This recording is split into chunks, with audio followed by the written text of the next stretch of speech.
Assalamualaikum. Hai Kanoha semua.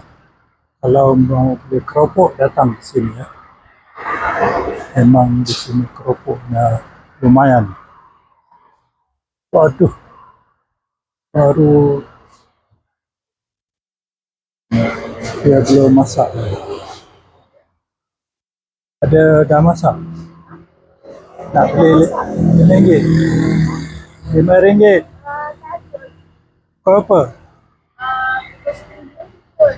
Kau 10 ni apa? Tak ada. Yang nak jual apa? Yang nak jual.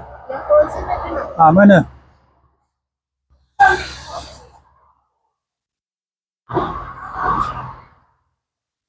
So dia masih belum ready lagi. Dan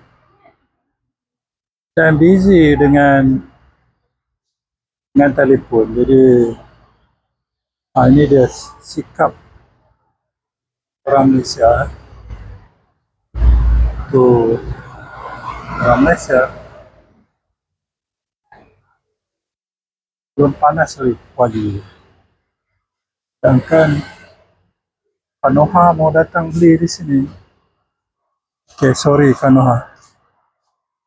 Kau pergi kedai lain. Okay, bye Kanoha.